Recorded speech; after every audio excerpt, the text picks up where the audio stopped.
시편은 150개의 시가 산만하게 흩어져 있는 것이 아니라 주제별로 5권으로 잘 엮어져서 한 큰 스토리를 이루고 있다고 알려져 있습니다. 오늘 읽은 두 시편은 그 5권 중에 마지막 5권에 속해서 포로에서 구원 얻어 하나님의 은혜로 돌아온 상황을 배경으로 하고 있으며 구속받은 백성들이 어떻게 살아가야 다시는 비참한 포로가 되는 멸망을 피하고, 왜 비참한 포로가 되었느냐? 하나님의 세우신 제사장 나라로서의 책임을 다 감당하지 못했기 때문이요.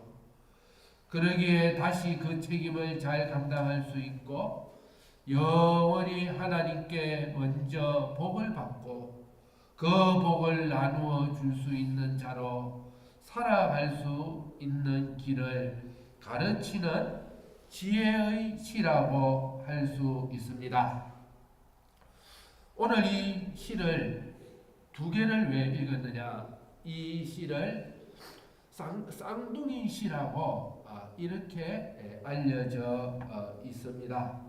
이 두 시는 형식적으로나 내용적으로나 깊이 서로 연결이 되어 있기 때문입니다.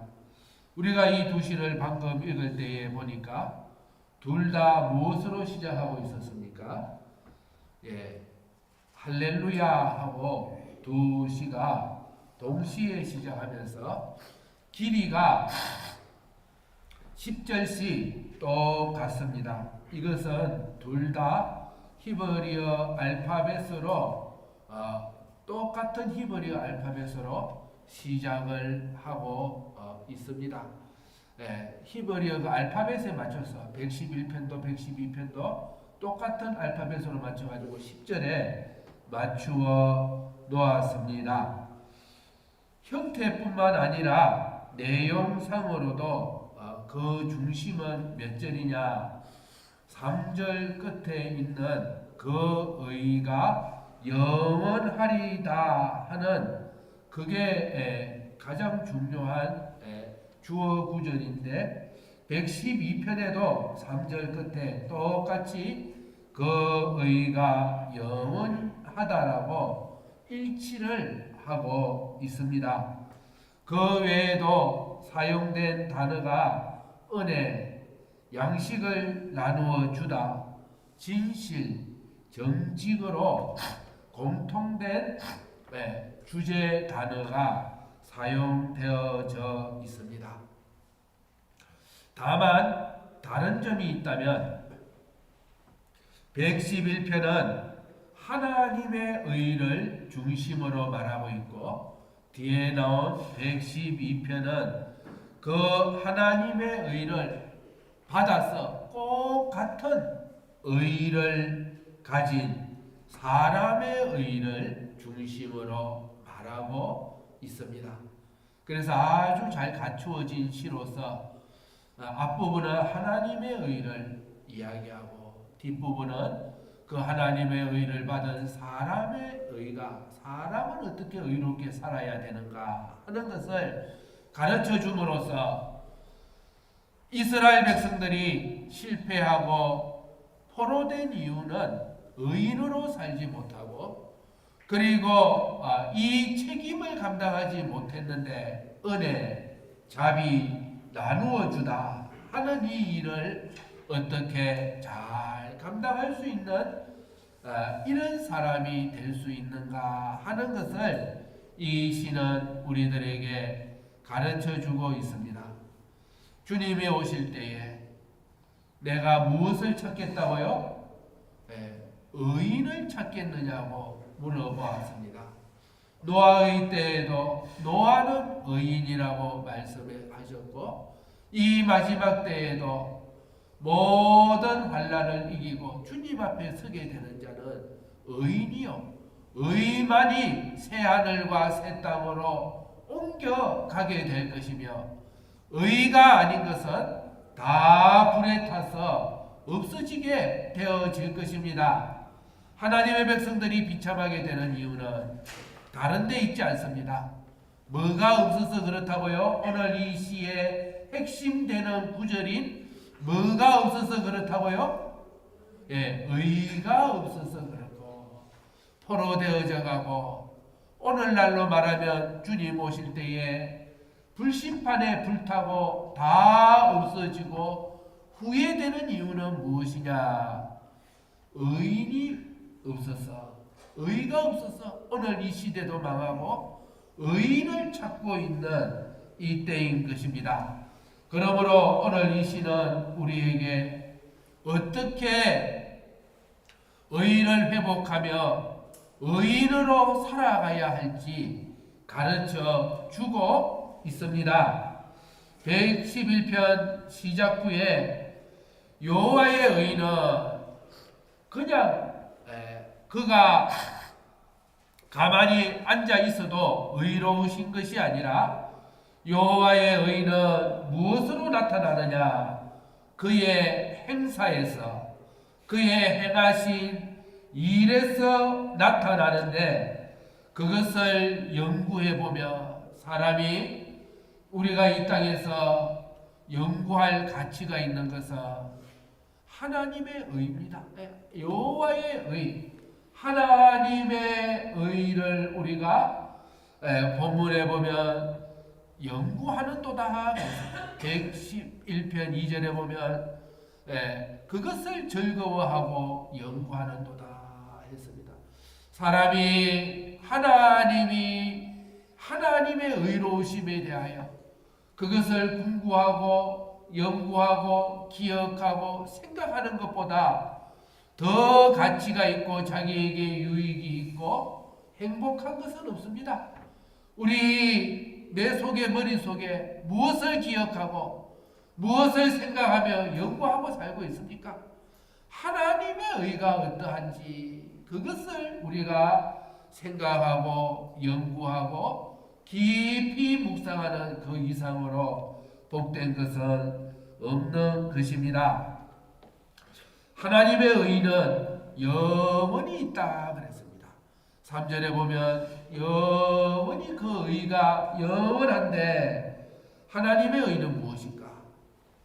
생각해 보니까 하나님의 의로우심은 본체 자체가 성품이 의롭다기보다요, 하나님의 의로우심은 좀 전에 무엇으로 나타난다고요? 하나님의 의로우심은 무엇으로 나타난다고요? 예, 그의 행사, 그가 하시는 일, 그의 행하심, 그의 일, 그가 하시는 일을 보고 우리가 그가 뭐 하시는 분인 줄 안다고요? 의로우신 분이신 줄 안다고요. 우리 하나님의 하시는 일을 보고 받아보고 느끼니까 우리 하나님은 의롭다라고 우리 찬송할 수 있습니다. 그러면 하나님의 의로우심을 우리가 궁구하고 기억하는 것은 뭐를 자꾸 보고 궁구해야 하나님의 의로우심을 좀 알아갈 수 있고 연구할 수 있겠습니까? 그 방법은 무엇입니까? 뭐를 연구해야 하나님의 의로우심을 알아가고 깨달아가고 연구할 수 있겠습니까? 하나님이 나한테 해주신 일, 하나님께서 행하신 일, 하나님이 나를 어떻게 다루시고 나뿐만 아니라 하나님의 행하신 일을 자꾸 생각하면 어디에 도달하게 된다고요? 하나님의 의로우심을 나도 좀 깨달아가고 느껴가고 알게 되어지는 것입니다. 하나님의 의로우심은 무엇과 떼어서 생각할 수 없다고요? 하나님의 행사와 하나님의 그 일하심과 떼어서는 생각할 수 없고, 그걸 떼어가지고 하나님 자꾸 의롭다 하는 것은, 그것은 북한에서 김정일 보고 찬양하는 것이라, 아무 생각이나 느낌 없이 찬양하는 것이나 아니면 우상화에 나아가게 될 것입니다. 하나님은 그런 찬양과 그런 관계를 받지를 원치 않습니다. 우리 하나님께서 내게 행하신 일, 하나님의 베풀어 주신 그 안에서 우리가 하나님의 의로우신, 그는 진실로 의로우시다고 우리가 배워가고 느껴가고 찬양해 갈 수 있고, 그러기에 하나님이 하루 종일 내게 베풀어 주신 일에 대하여 자기가 한 번도 생각도 안 하고 거기에 대하여 궁구하지 못하고 그저 요즘 우리 정신을 빼앗아 가는 것에 다 빼앗겨 버리는 불쌍한 사람이 되어서는 아니 될 것입니다. 그러기에 오늘 본문에 보니까 여호와의 행사가 크시니 2절입니다. 여호와의 행사가 크시니 이를 즐거워하는 자가 다 연구하는도다 했습니다. 그걸 연구해 보니까 그 행사가 존귀하고 영원하며 결론은 뭐냐? 그의 의가 영원히 있다 했습니다. 우리는 영원히 하나님의 의로우심에 놀라고 존귀히 여기고 찬송할 것입니다. 사람이 하나님의 의로우심을 느끼고 감격하고 감사하는 것보다 더 큰 게 없습니다. 그는 의로우시도다. 우리 하나님은 하나님의 의로우심에 대하여 그래서 천사들도 영원히 보았더니 하나님을 찬송하기를 그는 선하시며 그의 의로우심, 그 의로우심을 영원히 찬송하게 될 것입니다. 천국에는 누구만 들어갈 수 있다고요? 의인만이 들어갈 수 있고, 마지막 불심판에서 뭐만 남는다고요? 뭐만 남는다고요? 의만이 남아서 새하늘과 새 땅으로 들어가게 되리라고 말씀을 했습니다. 오늘도 하나님의 의가 사모하여 우리가 연구하여 우리가 그 의가 내게 있어서 나도 의인의 그것이 남는 자가 되어야 되며, 의인 10명이 없어서 소돔과 고모라가 멸망한 것처럼 노아의 시대에 하나님은 의인을 찾으신 것처럼 오늘도 이 악한 시대에 하나님은 내가 의인을 베풀었는데, 내가 의로운 행사를 하는데 거기에 맞는 그 의인 한 사람을 찾고 있는 것입니다. 우리의 의도 그러기에 행사를 통하여 나타나지게 될 것입니다. 그러면 하나님의 의로우심은 무엇이냐? 하나님의 행사는 어떻느냐? 하나님의 의로운 행사는 무엇인가? 그 밑에 보니까 그는 은혜로우시고, 4절에 보니까 자비하심으로. 하나님의 의의 특징은 무엇이냐? 그는 은혜로우시고 그 귀한 일을 사람으로 기억해 하시는데, 그는 은혜로우시며 자비로우시다고 말씀을 했습니다. 그게 사람 머리에 다 각인을 시켜주죠. 하나님의 행사는 우리가 무엇을 보고 하나님이 의로우시다고 찬송을 돌리게 만드느냐? 하나님의 행사의 특징은 뭐라고 우리 머리에 딱 기억해 만들어 주신다고요? 하나님의 의로우심은 어떤 행사를 통하여 당신이 의로운 분이라는 것을 보여줍니까? 은혜로우심, 자비하시다.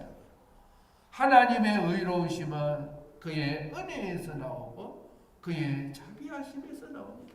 하나님의 은혜를 받은 자가 하나님의 자비를 입어본 자가 그것을 받고 우리 하나님 의롭습니다 라고 고백하고 우리 하나님 앞에 나아가면 하나님은 은혜로우시며 자비로우시며, 그러니까 제가 좀 전에 천사들이 영원히 서랍들이 여호와 옆에서 날개를 치며 찬양하는데 그의 의로우심을 찬양한다고 했는데, 실제로는 성경에 기록되기를 서랍들이 뭐라고 그를 찬송했느냐?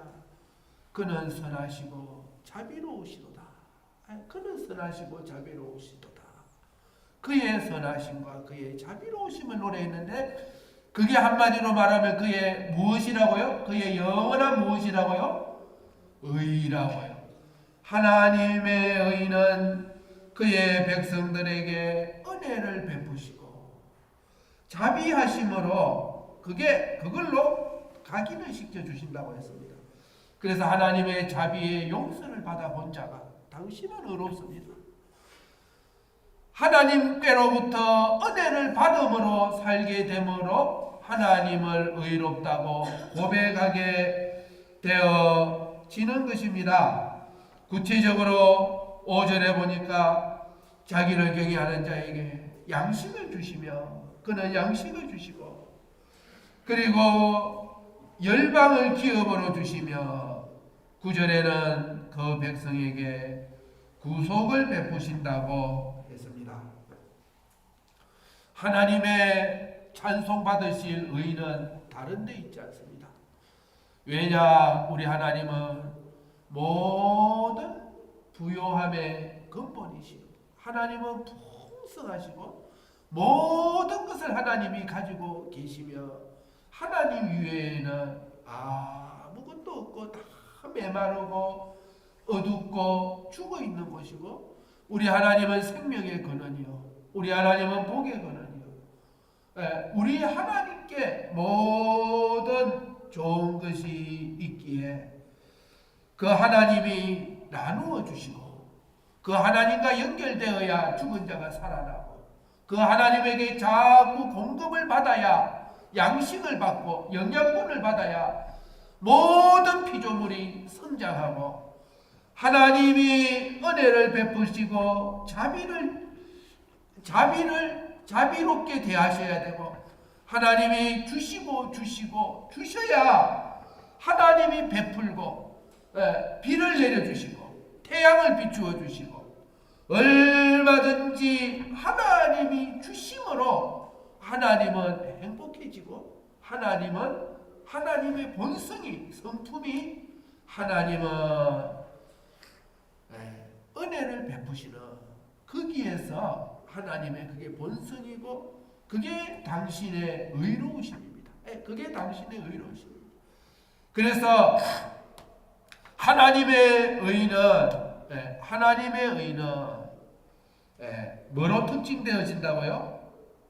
은혜와 자비. 은혜를 베푸시고 자비를 주심으로 모든 피조물이 거기서 혜택을 입고 푸르푸르 자라나고 성장하고 행복해지고 모든 것이 그 안에 다 들어있습니다. 그래서 하나님도 주심으로 행복해지고 그리고 모든 만물이 하나님께 받아서 영원히 하나님을 찬송하고 하나님께 영광을 돌리는 그것이 하나님의 의인 것입니다. 하나님의 의는 가장 큰 의가 나타났는데 하나님의 가장 큰 의는 어디서 나타났느냐? 하나님은 주시고 싶고 얼마든지 주시고 싶고 베푸시고 은혜를 주시고 싶은데 하나님의 가장 큰 은혜는 어디서 우리가 하나님의 가장 큰 은혜를 보았습니까? 하나님의 가장 큰 은혜는 자기 독생자를 아끼지 아니하시고 이 땅에 내어주시고 보내어주시고 내어주시고 희생시켜 주심으로 거기에서 나타났고, 그리고 십자가상에서 그의 아들을 주심으로 구속하신 은혜를 베푸신 그것이 하나님이 모든 인류에게, 모든 피조 세계에게 베푸신 가장 큰 은혜요 자비요. 거기서 하나님의 뭐가 나타났습니까? 하나님의 의로우심이 나타났습니다. 하나님이 얼마나 의로우신 분이신지, 하나님의 의가, 바로 가장 큰 의는 십자가에 당신의 아들을 못 박아 죽여서 내어줄 때, 하나님은 그때 하나님의 가진 모든 것을 다 내어줬습니다. 하나님의 가진 모든 것, 자기 사랑하는 동생자를 내어줄 때 남긴 거 하나도 없어요. 하나님이 가지신 모든 것은, 하나님이 세상을 이처럼 사랑하사, 하나님이 세상을 이처럼 사랑하사 자기 독생자를 주셨으니, 그때에 하나님은 하나님의 모든 줄 수 있는 것 전부 다 내어주시고, 하나님의 은혜와 자비, 그것이 나타났고, 거기에서 하나님은 하나님의 가장 큰 의를, 의로우심을 나타내 보여주셨고, 의를 그곳에서 설정하신 것입니다. 천사도 흠모하며 하나님이 어떻게 저렇게 하실 수가 있는가? 천사도 흠모하며 만물도 놀래고, 당신의 모든 것을 다 버려서 타락한, 멸망한, 죽은 피조 세계를 구속하시고자 은혜를 주시고 자비를 베푸셔서 큰 의를, 지극히 큰 의를, 사람이 아무리 생각하고 생각해도, 연구하고 연구해도 다 깨달을 수 없고 다 이해할 수 없는 그 큰 은혜, 그 큰 의를 설정하신 것입니다. 그러기에 9절에 보니까 하나님의 그 이름이 거룩하고 지존하시도다 했습니다. 당신의 행한 일을 생각할 때 지존하시도다. 그리고 3절에도 그의 행사가 존귀하고 어미하며, 그가 하신 일은 존귀하고 어미하며 그의 의는 영원히 있습니다라고 고백했습니다. 1절에 말한 것처럼 내가 전심으로 여호와께 감사함이 마땅합니다라고 고백했습니다. 우리는 하나님이 행하신 일, 하나님이 내게 베푸신 일, 그 하나님의 그 큰 의를 우리가 기억하고 연구하는 것보다 더 큰 수입은 없고 더 큰 복은 없습니다. 우리가 자꾸 그걸 생각해야 돼요. 하나님이 내게 베풀어 주신 은혜와 자비, 그 큰 의를 우리가 자꾸 기억하고 연구하고 또 새기고 또 새기는 우리들이 되어야 합니다. 그런데 하나님은 이 지극히 크고 무한한, 말로 할 수 없고 아무리 연구해도 이해할 수 없는 그 영원하고 위대한 의를 세우셔서 만물에게 헐값으로 그냥 막 던져주시고, 받을 사람은 받고 말 사람은 말고, 아니면 흘러보내고, 우리 지난 금요일에 배운 대로 진주를 돼지에게 그냥 던져버려가지고 그 짓밟히든지 말았든지, 하나님은 그렇게 할 수 없어요. 왜냐? 너무 귀한 희생을 드렸고 자기의 모든 것을 바쳤고 자기 아들을 희생해서 그 자비와 은혜를 만물에게 주시고자 하는 그 의인데, 그냥 그렇게 헐값으로 싸구려로 하다가 안 되면 폐기 처분하는 하나님은 그렇게 하지 아니하십니다. 전지하신 하나님께서는 7절에 보니까 하나님 하시는 일은 은혜지만은 또한 그 손의 행사는 뭐라고요? 7절에 보니까 그 손의 행사는 진실과 공의며 그 법도는 확실하다 그랬습니다. 하나님께서 하시는 일은 진실과 공의며 그 법도는 확실하다 했습니다. 하나님은 그 의를 주셔야 의를 받은 자들이 그 의를 입은 피조물들이 살아나고 복을 얻고 성장할 것인데 그것을 주시되 법도대로 법을 세워가지고 원칙을 세워서 진리대로 하나님이 하시는 손의 행사는 진리요 공의대로 하시며 그 법도는 확실하다고 모든 하나님이 하시는 일은 굳게 서 있고 진리대로 조금도 흔들리지 않고 그 법도대로 하시는 것입니다. 그러기에 하나님은 먼저 법도를 세웠습니다. 이 공의를 어떻게 이 은혜를 이 의를 어떻게 전달해 줄 수 있느냐? 하나님은 언약을 세우셔서 그 언약을 지키는 자에게 그 은혜와 그 의를 먼저 주시는 것입니다. 5절에 보니까 그 언약은 하나님은 언약을 세우셔서 하나님을 경외하는 자에게 양식을 주시며 그 언약을 영원히 기억하시는 도다라고 말씀했습니다. 그리고 그 다음 6절에 보니까 그 하나님을 경외하는 자기 백성에게 그 다음에 누구를 주신다고요? 그들에게 열방을 기업으로 주셔서 그 백성을 통하여서 그 백성에게 먼저 하나님이 세우신 의를 주시고 그 백성을 통하여 그 의가 기업으로 주신 열방에게도 전해져서 그들이 그것을 보고 하나님의 행하신 행사의 능을 보이게 하시는 것입니다. 그들도 하나님이 일하신 것을 보고 하나님을 의롭다고 찬송하게 하시는 것입니다. 이것이 하나님이 베푸신 영원한 의가 은혜와 자비하심이 전해지도록 언약을 통하여 전해지도록 하신 것입니다.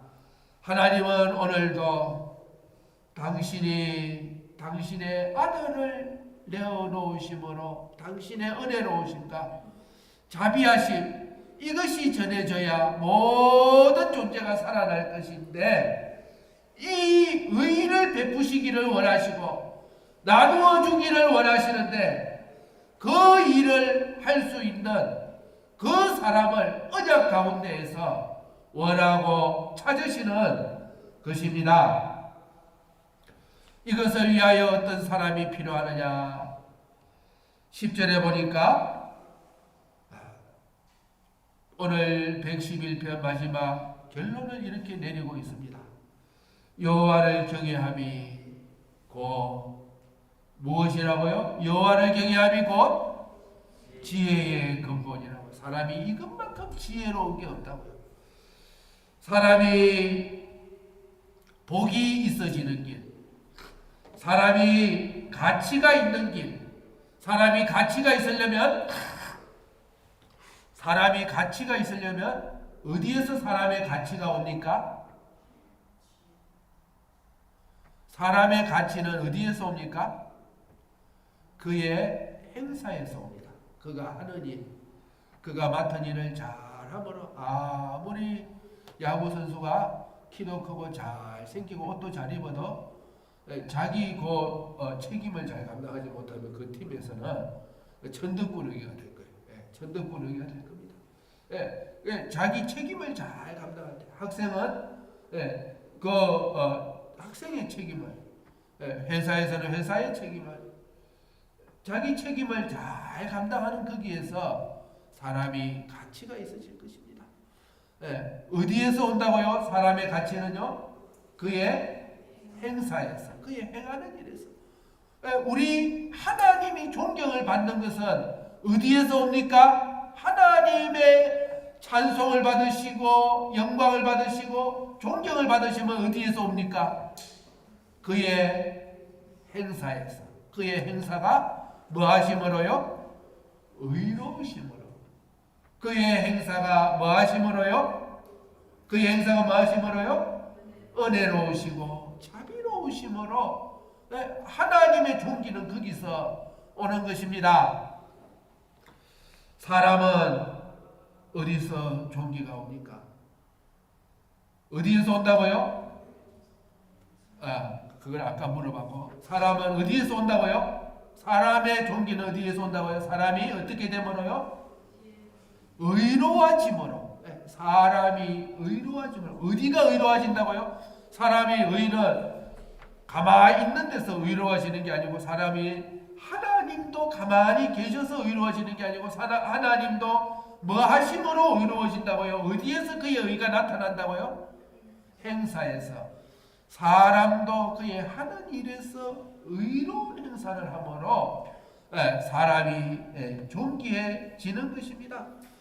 자기의 인생의 본분을 다하여서 하나님과 피조물 사이에서 제사장의 역할을 감당함으로 당신이 하나님의 의를 내게 전달해 줌으로써 당신의 행사를 통하여 그 자비와 은혜가 내게까지 흘러왔다고, 고맙다고 하나님께 돌리는 그 고마움과 감사와 찬송이, 그 노래가 나를 통하여 하나님께 올라가는, 거기서 사람이 존귀하고 영광스러워지는 것입니다.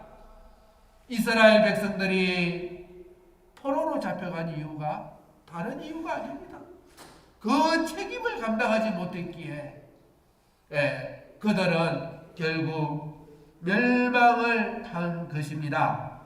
그러기에 사람이 존귀해지는 그 길을 걸어가는 것이 지혜로운 것인데, 자기 책임을 잘 감당하는 그것이 지혜로운 것인데, 뭐가 사람의 지혜의 근본이라고요? 뭐가 사람의 지혜의 근본이라고요? 하나님을 경외하는 것. 그것보다 더 사람이 지혜로운 것이 없습니다. 사람이 그보다 더 지혜로운 것이 없습니다. 사람이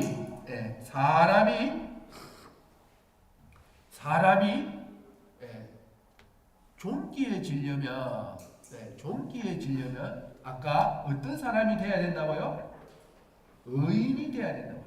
의로워져서 하나님의 것을 나누어 줄 수 있는 사람이 돼야 되는데, 사람의 의는 무엇이냐? 사람의 의는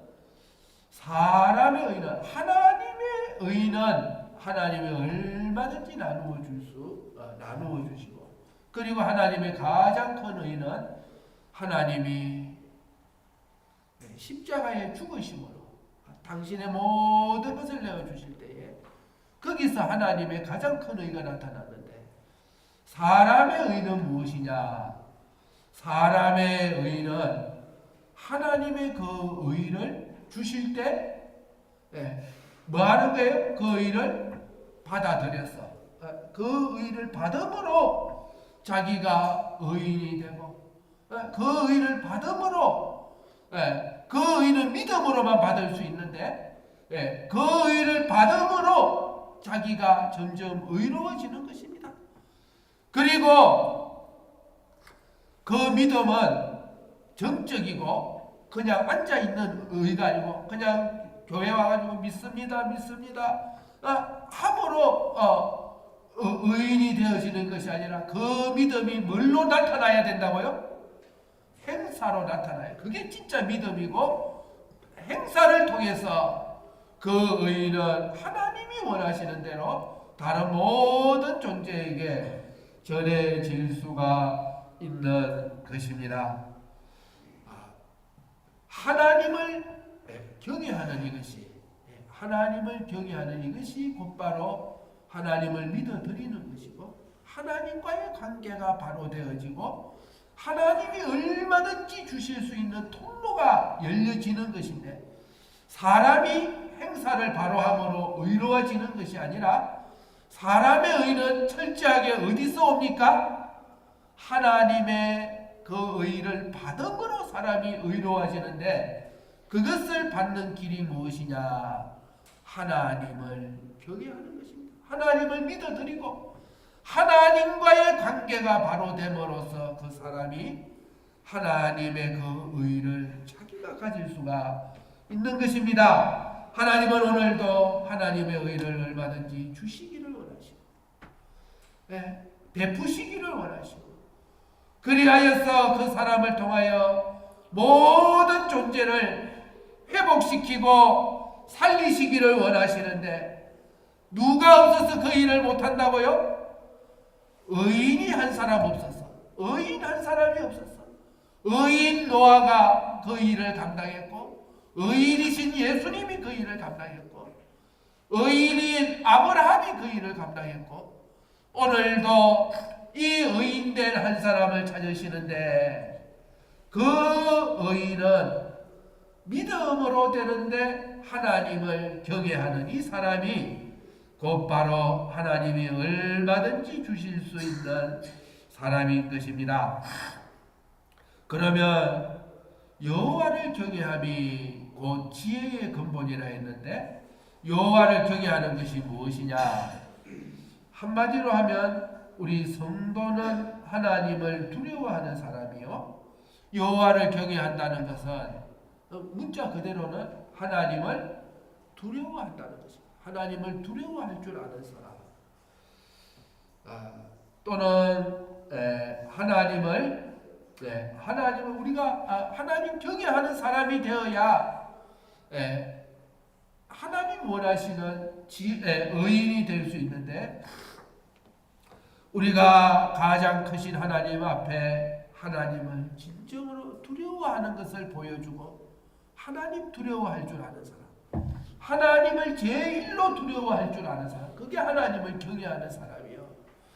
그 사람에게 하나님이 세우신 하나님의 의를 다 부어주실 것이요. 하나님이 나를 사랑하셔서 십자가에 죽어주셨으니 나도 하나님을 제1로 사랑하는 것이 하나님과의 관계가 바로 되고 하나님을 경외하는 사람이요.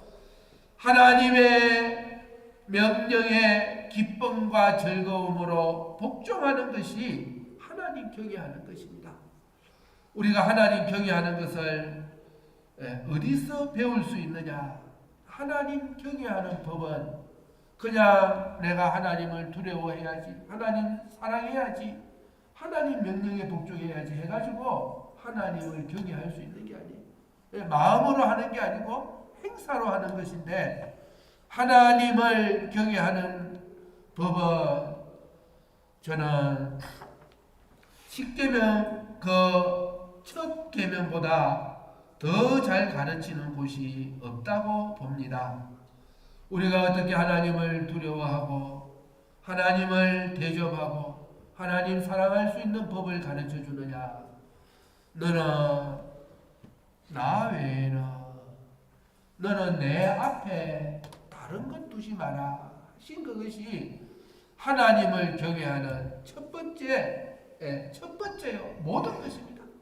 하나님 외에 내가 하나님보다 앞세우는 것, 하나님 외에 그 무엇이라도 두는 것은 그렇게 하지 아니하려고 너는 나 외에는 너는 내 앞에는 어떠한 것이라도 두지 말라는 그 하나님의 명령을 지키고자 순종하고자 하는 그것이 하나님을 경외하는 첫 번째요. 그것이 지혜의 근본이요. 그 외에 그 밑에 있는 10번째 계명은 10가지 계명은 우리에게 하나님을 경외하는 법을 가르치고 있습니다. 그러기에 바로 그 밑에 말씀하시기를 그 계명을 지키는 자는 다 좋은 지각이 있나니 라고 말씀하고 있습니다.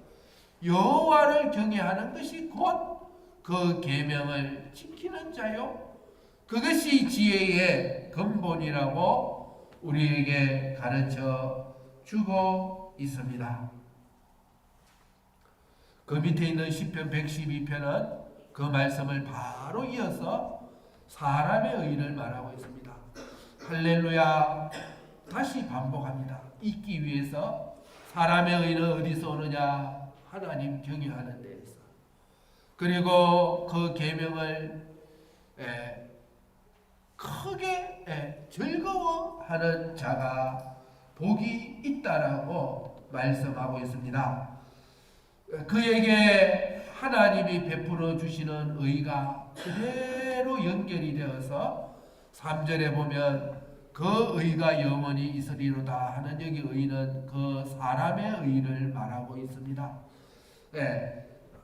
그도 하나님과 똑같은 사람이 되어서 하나님이 자비와 긍휼을 베푸시듯이 112편 그 밑에 보면 그도 얼마든지 하나님께 받아서 나누어 줄 수 있고 퍼줄 수 있고 긍휼히 여길 수 있는 사람이라고 합니다. 4절에 보니까 그는 어질고 자비하고 의로운 자며 3절에는 부여와 재물이 그 집에 있으며 그 의가 영원히 있으리라고 합니다. 5절에 보면 은혜를 베풀며 꾸어주며 공의로 하며 그 다음에 9절에 보면 저가 재물을 흩어 빈궁한 자에게 주었으니 그 의가 영원히 있다라고 말씀을 하고 있습니다.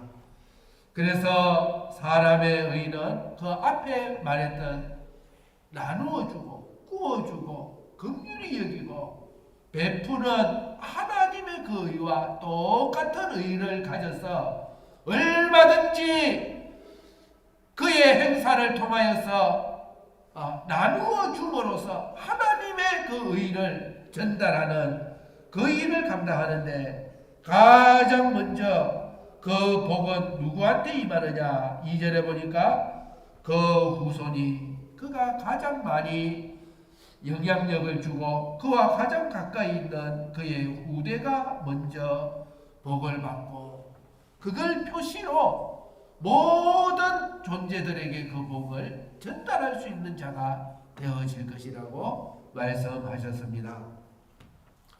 오늘도 이 마지막 때에 하나님이 베푸신 그 의를 나누어 줄 의를 찾고 있는데 그 의는 우리가 하나님을 뭐 함으로요? 우리가 하나님을 경외함으로. 우리가 어쨌든 하나님 경외하는 자. 하나님 경외하는 것은 하나님의 계명을 지키는 것으로 나타나는데 내가 가는 모든 곳에 내가 하는 모든 일에 내 손으로 하는 행사에 하나님 경외함이 나타나게 하옵소서. 하나님의 명령에 순종함으로 하나님보다 더 앞세우는 것 없고 하나님보다 더 두려워하는 것 없고 하나님보다 더 사랑하는 것 없는 그 삶을 통하여서 내가 접하는 모든 존재와 만물들에게 하나님의 그 복이 하나님의 그 은혜와 자비가 전달되고 나누어져서 교회는 만물 안에서 만물을 충만케 하시는 자의 충만인이라는 그 사도 바울의 외침이 저와 여러분들을 통하여서 오늘 이 약한 시대에도 나타나기를 주의 이름으로